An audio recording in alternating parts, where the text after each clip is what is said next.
Šiandien mes kalbėsime apie Veneciją ir neįtikėtiną viduramžių inžineriją.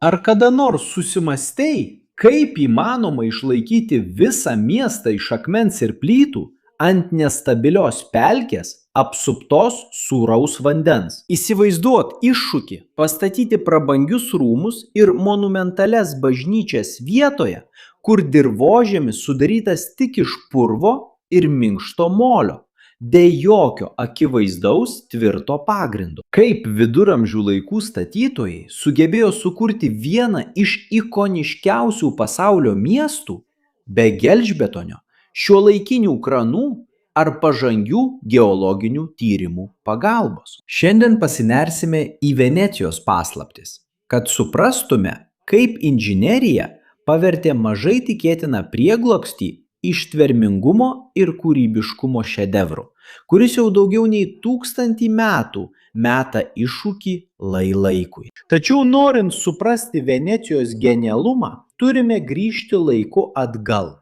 būtent į 452 metus. Tuo metu Italijos pusiasalis susidūrė su barbarų invazijų siaubu, kurioms daugiausia vadovavo Atila Hūnas.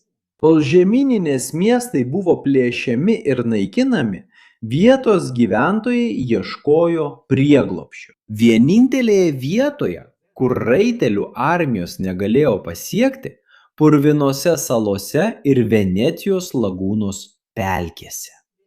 Tai, kas prasidėjo kaip laikina žvejų ir beviltiškų pabėgėlių stovykla, galiausiai tapo jūrinės didžiosios valstybės pagrindu. Tačiau tam, kad paverstų tas purvo salas į metropoliją, venecijiečiams teko sugalvoti inžinerinius sprendimus, kurie niekada anksčiau nebuvo išbandyti tokiu mastu. Jie puikiai susidorojo su jūrinė korozija ir nestabiliu gruntu. Pirmoji ir didžiausia kliūtis statyti Venecijoje buvo tvirto grunto nebuvimas. Viduramžių inžinierių rasta išeitis buvo tokia paprasta, kaip ir drąsi.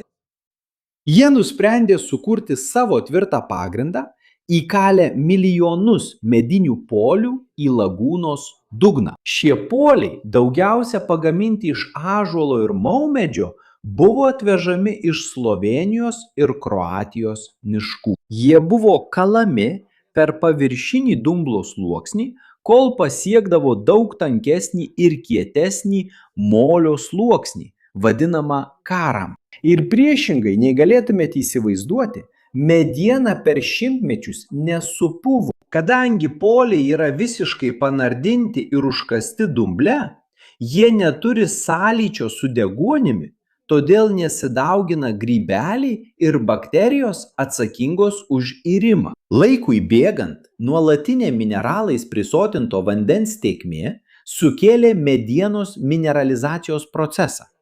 Todėl ji tapo tokia kieta ir tvirta kaip pats akmuo. Ant šio apverstos polių miško venecijiečiai dėdavo 2 sluoksnius medinių lentų, o tada istrijos akmens pagrindą. Šis akmuo yra nelaidus kalkakmenis, išgaunamas iš Istrijos pusiasalio. Ir jis buvo labai svarbus, nes neįgeria sūraus vandens, todėl veikia kaip izoliacinė užtvara, neleidžianti drėgmei pakilti į viršutinių sienų plytas. Be šio pereinamojo sluoksnio kapiliarinis reiškinys per kelerius metus sunaikintų konstrukcijas dėl druskos kristalizacijos. Fascinanta pagalvoti, kad Santa Marija della Salute bazilika, pavyzdžiui, stovi ant daugiau nei 1 milijono medinių polių, kurie iki šiol atlieka savo konstrukcinę funkciją. Turint omenyje tokią masyvią konstrukciją, ar manote, kad šiuolaikinė inžinerija būtų pasirinkusi kitokią medžiagą nei mediena tokiai pačiai pamatų konstrukcijai? Tai klausimas, dėl kurio nuomonės išsiskiria. Tačiau vienas dalykas yra aiškus. Inžinerijoje, jei pamatai nėra tvirti ir gerai suplanuoti, niekas, ką pastatysite ant jų, neišliks. Grįžtant prie Venecijos, dabar, kai pagrindas jau buvo įrengtas, iššūkiu tapo viršutinės konstrukcijos svoris.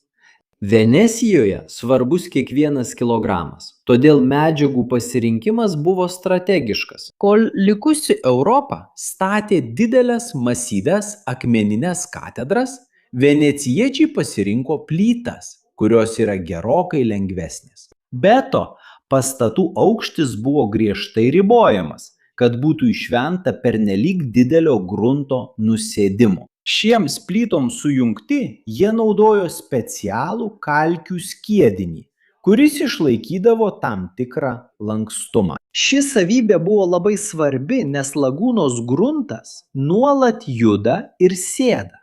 Todėl pernelyg standi konstrukcija galiausiai įtrūktų ir sugriūtų.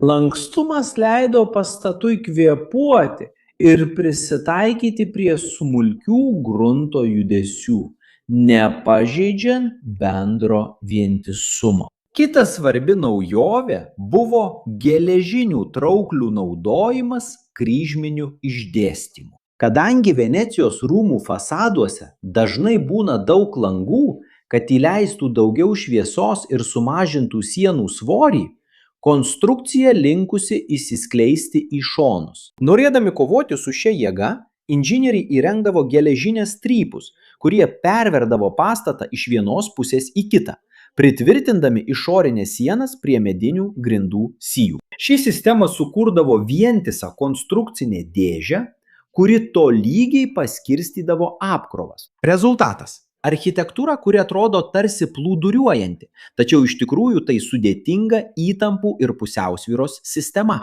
Iš pradžių Venecija buvo izoliuotų salų archipelagas, kur transportas vyko tik valtimis.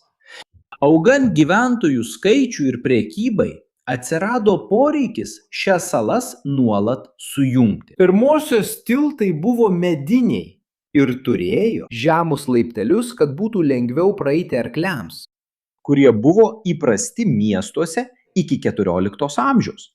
Tačiau mediena reikalavo nuolatinės priežiūros dėl didelės drėgmės. Perėjimas prie akmeninių tiltų žymėjo šuolį miesto inžinerijoje. Ryškiausias pavyzdys yra Rialto tiltas, užbaigtas 1591 metais. Daugelis to meto architektų, įskaitant garsųjį Mikelandželą, abejojo, ar toks didelis akmeninis tiltas galėtų išsilaikyti ant nestabilaus Didžiojo kanalo grunto. Norėdamas įrodyti skeptikams, kad jie klysta, architektas Antonijus da Ponte suprojektavo nepaprastą Rialto tilto pamatą. Kiekvienoje tilto pusėje buvo įkalta po 12 000 medinių polių, kad atlaikytų vienintelį akmeninį arką. Čia reikėjo ne tik išlaikyti vertikalią apkrovą, bet ir atlaikyti šoninį spaudimą, kurį krantams sukelia tokia plati arka. Sprendimas buvo pakreipti polius ir sukurti laiptuotą pagrindą, kuris efektyviai nukreipė jėgas į gruntą. Šiandien tiltas išlieka Venecijos techninio drąsumo liudijimu, kasdien atlaikydamas 1000 turistų svorį. Tačiau tuo viskas nesibaigė, nes iššūkių tik daugėjo. Venecija susidūrė su žiauriu paradoksu. Ji buvo apsupta vandens iš visų pusių, tačiau jos dirvožemyje nebuvo nė lašo geriamojo gėlo vandens. Kadangi po lagūna esantis vandeningasis sluoksnis yra sūrokas, venecijiečiai turėjo paversti savo aikštes, vadinamas kampos, milžiniškomis lietaus vandens surinkimo ir filtravimo sistemomis. Kiekviena aikštė buvo statoma su nedideliu nuolydžiu link akmeninių grotelių esančių kampuose. Po grindiniu buvo didžiulė talpykla, išklota nelaidžia molio danga, kad sūraus jūros vanduo neprasiskverbtų ir gėlas vanduo neištekėtų. Ši talpykla buvo užpildyta nuosekliomis skirtingo grūdėtumo smėlio sluoksniais, kurie veikė kaip natūralus filtras. Lietaus vanduo nubėgdavo į šias talpyklas, perbėgdavo per smėlį, kuris sulaikydavo nešvarumus ir kauptavosi centre, kur būdavo šuliniai, vadinami Vera da Poso. Ši sistema buvo tokia efektyvi,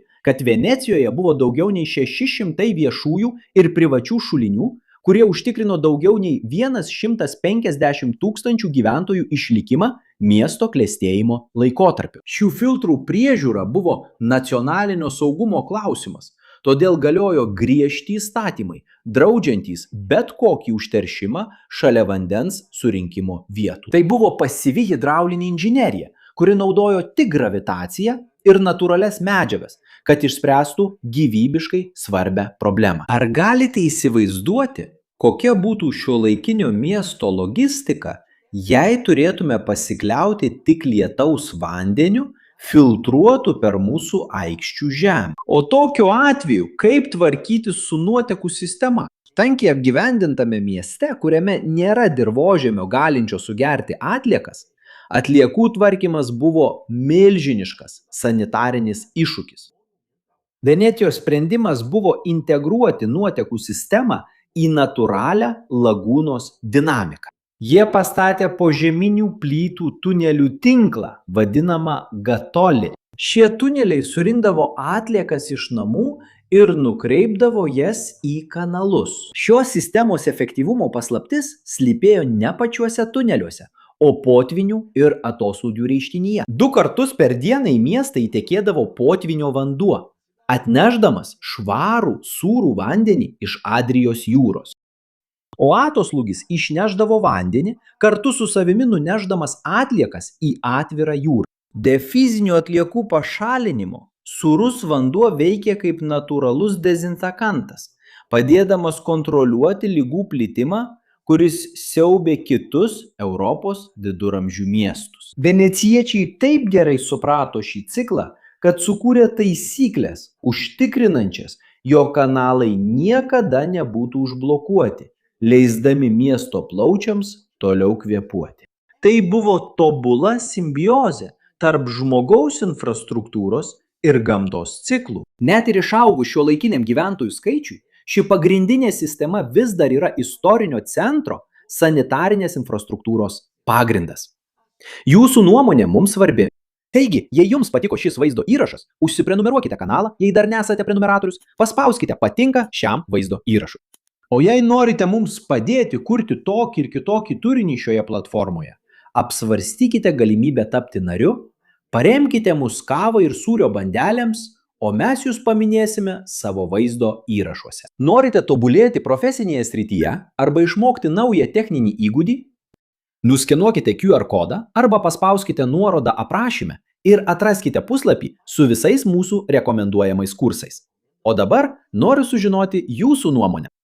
Kuris iš šių viduramžių inžinerinių sprendimų jums pasirodė išradingiausias ir kodėl jis vis dar taip stebina mus 21 amžiuje? Palikite savo atsakymą komentaruose ir pasidalinkime mintimis apie tai. Čia šone yra 2 įdomus vaizdo įrašai, kuriuos turite pažiūrėti, kad praplėstumėte savo žinias ir patenkintumėte smalsumą. Jei norite prisidėti prie mūsų, paspauskite patinka, užsiprenumeruokite kanalą, įjunkite varpelį ir apsvarstykite galimybę tapti kanalo nariu. Štai taip, inžinerijos entuziastai. Siunčiu didelį apkabinimą. Iki kito vaizdo įrašo.